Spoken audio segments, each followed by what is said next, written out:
В малом зале окружной администрации состоялось подписание соглашения. В Якутске будут новые автобусы. Первые 18 появятся на улицах столицы уже в июле. И еще 40 будут поставлены во втором полугодии.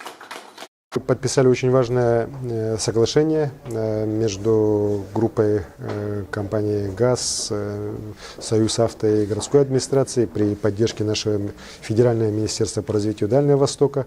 Если говорить коротко, то мы планируем, что в течение ближайших лет мы сможем полностью обновить весь автобусный парк, который у нас сегодня работает в городе Якутске. Так, не менее 400 автобусов будут поставлены сюда.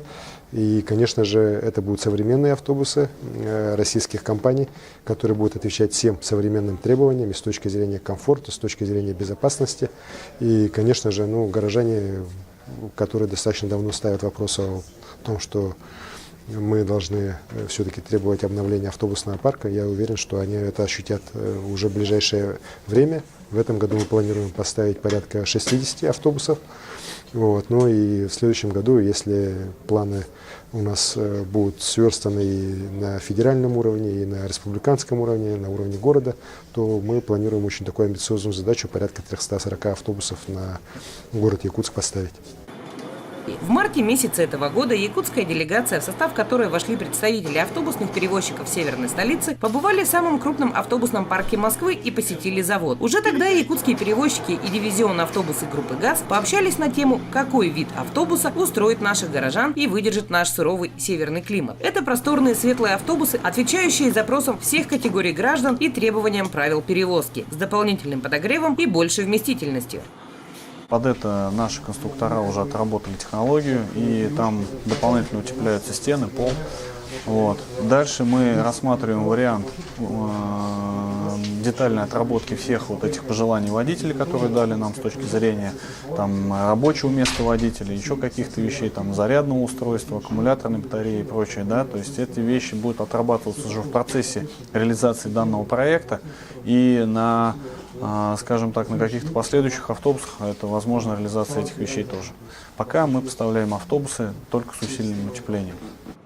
Группа ГАЗ полностью учла требования, прописанные в техническом задании, с учетом суровых климатических условий города. Производители утеплили автобусы и установили на них газовое оборудование. Это более экономичный вариант. Эти факторы позволят выдерживать интервалы движения 5-8 минут. Самое главное, что этот двигатель будет использовать газ-метан, которого у нас достаточно много, и он имеет сегодня самую низкую стоимость со всех топлив, которые сегодня мы можем применять. Это очень важно. Это правда, да. То есть и автобусы ПАЗ, которые первой партии, и последующие автобусы ПАЗ будут оснащаться двигателем именно на метановом топливе. И тот автобус, который мы рассматриваем сейчас вторым этапом КАВС, он также будет с двигателем метанового топлива. Под программу обновления попадает 467 автобусов. Менять их будут поэтапно. Программа рассчитана до 2024 года. Однако, благодаря тому, что в этом амбициозном проекте участвует Минэкономразвития, есть вероятность, что она завершится раньше. Ведомство будет оказывать проекту координационную и другую организационную поддержку.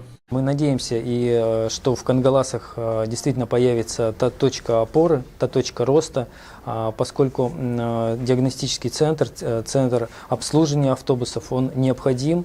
И плюс, безусловно, для предпринимательского сообщества это снижение тех затрат, которые они могут понести, если такого рода центр будет создан вне территории ТОР. Территория ТОР, она позволяет с помощью преференций, которые есть на территории ТОР, избежать всей этой нагрузки и реализовать проект с наименьшими затратами. В целом, до 2024 года в Якутск прибудет 327 векторов и 140 автобусов КАВС. Всего 467 машин. В ходе совещания стало известно, что на территории ТАСЭР Кангаласы создадут сервисный центр по обслуживанию автобусов и еще ряд инициатив, которые помогли бы упростить транспортную логистику Якутска.